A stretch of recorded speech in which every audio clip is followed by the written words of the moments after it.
Very good. So thank you very much for the invitation to discuss. This is very ongoing work, very early ongoing work done jointly with Quentin Warreau and Guy. It concerns the extending the limit of the abatement curve. The abatement curve will do that in two directions. Introduce some life cycle analysis, which is not a surprise in this workshop, and also sector interaction. These two things have been introduced already in the first part of the workshop. The abatement curve is a very popular tool which is used extensively but it also attracted many criticisms. So we'll try to see how we can bypass some of this criticism. So this is the very well-known graph displaying it's called the abatement curve. It's been first introduced by McKinsey, I think in 2009. Then it's been reproduced by Boston Consulting Group, Goldman Sachs, among others. In this graph, on the horizontal axis, you have abatement potential, and on the vertical axis, you have the cost of abatement. Consider, for example, switching from petrol or diesel to electric vehicle.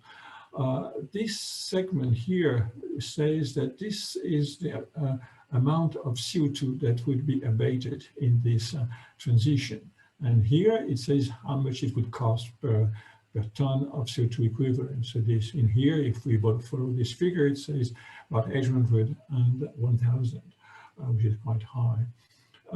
This is done, for all sectors, from agriculture, power generation, industry, transport, and building.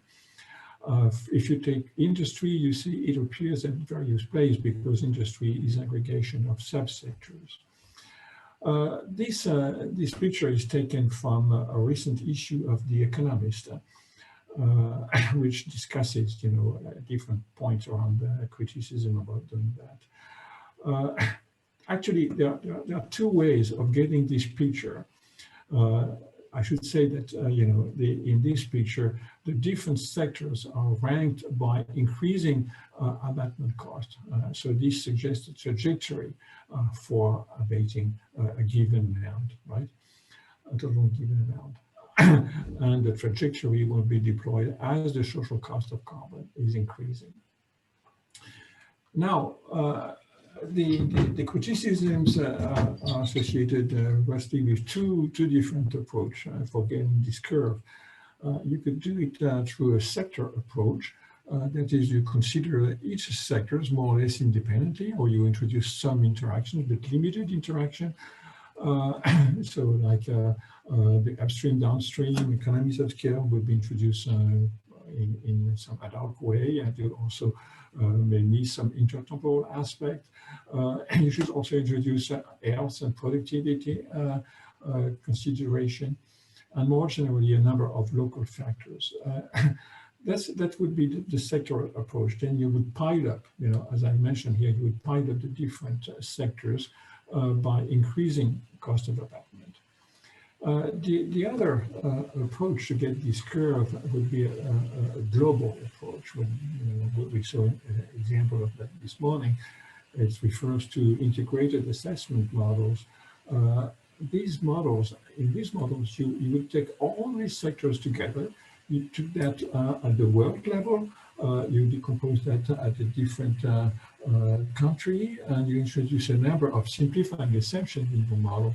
But the advantage is that you define a strategy for simultaneously decarbonizing all these sectors, and by doing that, you get something more consistent in a way. But of course, you are doing a number of simplifying assumptions, and most of these applications, in particular the McKinsey graph, has been much criticized because there is a lack of transparency on how they arrived at this graph. Now, what we'll do in this presentation is to say that we should not oppose these two approaches. We will see how we can benefit from a dual approach. And I will illustrate that through a simple example, which I'll describe shortly. And I will take the two approach. I will use the two approach in this simple example: a sector approach and a global approach. In my sector approach, the idea will be I will want to decarbonize mobility. In my global approach, I would want to decarbonize the whole economy at the horizon of 2050. Right? In here, I will consider two scenarios, a gray or a green scenario, depending whether the electricity I'm using is gray or green. Here, it is the optimal one, which I did under simplified assumption. I introduced a little bit of life cycle analysis here. Here, they will be more systematically introduced. Now, something quite important here is that when we make a sector approach, most of the time we'll consider a project, and this project has a lifetime, and the analysis is done within the lifetime of this project, and we'll consider, the project to decarbonize mobility over 10 years, that is up to 2030. Here, the explicit target is coming from the global objective, which is to get a net zero emission at the horizon of 2050. So a different time horizon in the two approaches. Typically here in the sector, my reference scenario is business as usual. Here it's unclear. I explicit that later on. But to check just a few words here, the business as usual cannot be admissible. So my illustrative example is like an exercise in a way, which is based on an earlier work of Quentin and Guy. They do a number of other things, but we're using this example to illustrate the two approach to decarbonization. In this example, there is an upstream sector, electricity, and a downstream sector, which is mobility. In each sector, I can produce electricity, dirty electricity, clean electricity. And mobility may be either dirty, necessarily fossil fuel cars, say, or clean mobility, which is battery or hydrogen cars, for example. And there are consumers for both mobility and electricity. Now, the thing which is important in this graph, there is an interaction. If I'm using clean mobility, I have to use electricity upstream. I can either use dirty or clean electricity. So there is an interdependence between these two sectors here. The numerical assumptions I'm using, sorry, I've problem to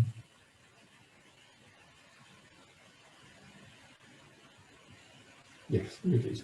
So in my numerical, I want to illustrate this approach numerically, so I'm introducing a number of simple assumptions. So here I have a realistic demand of 100 in both sectors. The emissions are normalized, so 1 unit of electricity, dirty electricity, emit 1 unit of CO2. 1 unit of dirty mobility emit 1 unit of CO2.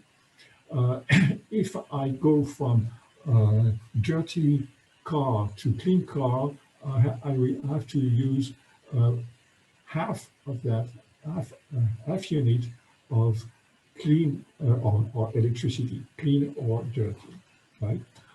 So that's my interdependence. Now, in each sector, there are two ways of getting clean. This is the marginal cost of getting dirty electricity or dirty mobility at 20.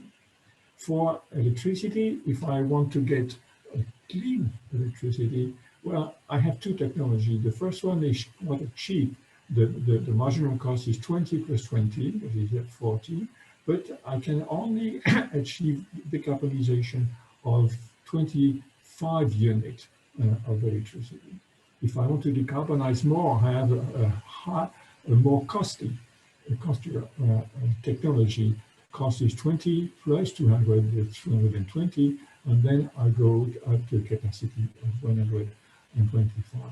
So the total here will be 150 of clean, and I would decarbonize all the economy, because here I have 100, and I need for mobility, I need half of that, because altogether I need only 150 units of clean electricity. Well, it's the same for the numbers are not so important, but it's the same for mobility. I have two segments. Say I can decarbonize small cars and larger cars, and larger cars are more expensive. So my segment is 50 and 50. Okay, now something also important in my analysis is the discount rate, which I take at 8%. It's a little high, but it allows me to start with a social cost of carbon around 46 in 2020, and this will go up to close to 500, let's say 466 in 2050, which is in the range of the Chaire report for the social cost of carbon. And this means that in 2030, I will be at 100. Now, I'm making the assumptions that the social cost of carbon is increasing at the same rate as the discount rate. There are some good economic reasons to do that. That goes back to auto. This, in some applications we have different rates, but let's, for the time being, keep these two rates equal. That will simplify my presentation and help me to emphasize the main point. So let's do a sector approach. I want to decarbonize mobility. I do that over 10 years. I do that by step, 10 units per year. So it will take 10 years to do that. Now, there may be some, specific reason why I do that by step. There may be some inertia. I cannot completely decarbonize at once. I have a fleet park and a natural decay. So it's certainly reasonable to use it as a path like that.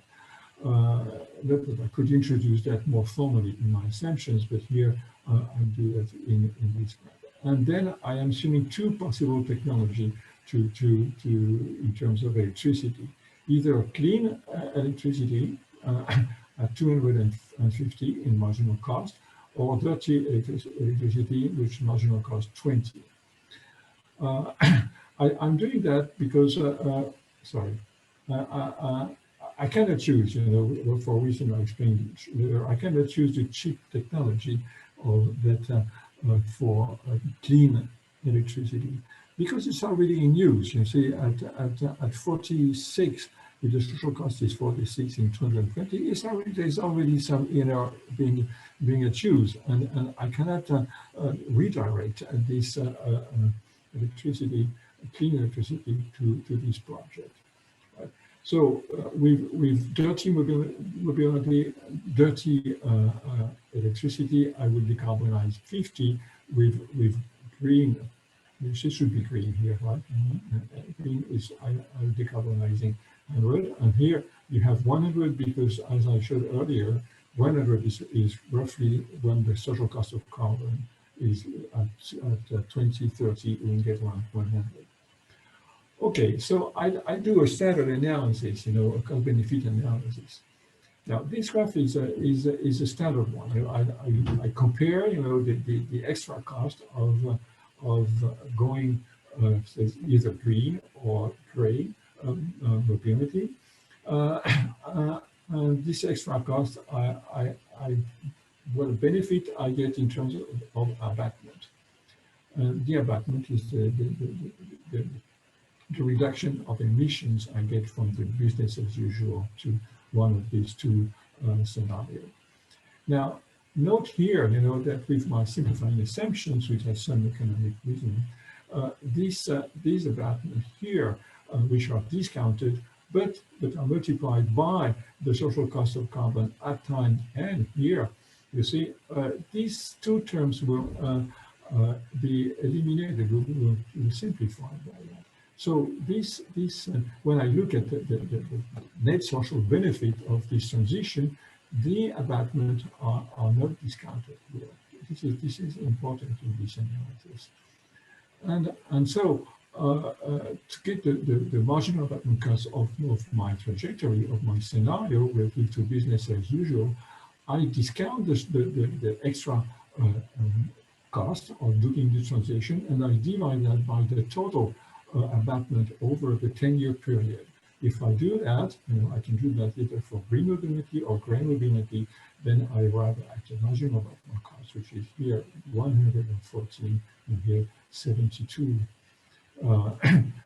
Since these two are higher than the social cost of carbon in 2020, it means that it will not be beneficial to implement either of the two scenarios. But the gray scenario could be implemented in 2026, because then the social cost could be higher than that, and this green should be implemented later. This is in 2032. So that's the kind of standard analysis that you find in a number of projects, right? Now there is a problem with this way of making this analysis. What's going to happen after 2030? What are your assumptions? Are you going back to dirty mobility or else? Well, certainly not. So this scenario will say, well, we should extend them. Consider, for example, extending the scenario, extending the horizon. You extend the horizon, but then you get to kind of a puzzle, you see, because this term here will be bounded because of the discounting, whereas this term here isn't bounded. If you extend the horizon, eventually you'll get something infinite. So the map will go to zero. So it means that whatever scenario you consider, it should be implemented at once, right? So my analysis, gets into a dead hand. This cost-benefit analysis. I take a scenario. I want to analyze whether it would be beneficial to implement this scenario. Then I have to extend this scenario to the horizon, and then I say, well, of course, I should implement this scenario. So our friend, the green, will be very happy then, right? But this is not satisfactory. What I should do, in this analysis, if I should compare two scenarios that are admissible in one way. That is, two scenarios that are actually decarbonizing mobility. And if my overall goal, like in 2050 or something, is to decarbonize, well, I cannot consider business as usual as something meaningful. So I should eliminate that. So I'm left with a number of scenarios in my portfolio, and what I should look at is the best of this scenario. So here is where the global approach comes in. The global approach, you see, helps me to define, to dig out for the best scenario for decarbonizing mobility. The optimal scenario in this simple model can be obtained in somewhat simple way. I don't have to use, a big model. It's only two sectors, simplified. And here how it goes. First of all, I should introduce the first cheap way of producing electricity. Jean-Pierre, you have 2 minutes left. Okay, I should introduce clean mobility. Then, when the social cost goes at 140, so I don't explain the way I get that, but this is I introduce LCA in a correct way. Then I should decarbonize half of the mobility fleet, right? But using gray electricity. Then I introduced my costier way of producing clean electricity. And then when the social cost goes up to 260, I decarbonize the second part of the car fleet. Okay, so well, I can compare, you see, the reference scenario with the green scenario I had introduced, which I extended. And if I extended this, I can compare. And I, of course, that this is the voluntary scenario is inferior, right? So of my construction, right? I can also do So my problem is to get the best scenario out of the portfolio. I have a special case here, which will be the optimal timing of the green scenario. Then these green scenarios, I could consider they are the portfolio under consideration, and my problem would be to select the best timing at which I should launch it. Well, I don't have time, so I pass that. If I have some questions, I'll come back. So what have we done? What have we done? What we've done, and this is my almost last slide, probably last one. We have been using the abatement curve to dig out for the best scenario. Right? We are not looking for a number. We are not looking for what is the abatement of something. We're using this idea of the abatement curve to get the best scenario. So we discussed the time of the relevant time horizon. It's not the lifetime of the project. we discussed the question of the reference. So it's not business as usual. No point of looking at business as usual. We also integrate a number of the boundaries. We look at the upstream. We look at something which has not been done in this exercise, but we should also look at all mobility usage of the to assess the economics of infrastructure. We should also look at regional deployment to assess learning by doing, and as well as local constraint. So plenty of application for regional mobility project. We have more or less done partially that in a number of them. The easy mode in Normandy, there's the zero emission valley with Énegie. We've also done that for fuel cell electric bus. We have done that partially with colleagues at Zephyr project for art. Now there are many other projects that have been encouraged by the French hydrogen plant. So there is plenty of work, for applied economics to apply, this kind of creative way of using the abatement curve. It's a creative process. It's not a way to get a number. Here are some references. Thank you.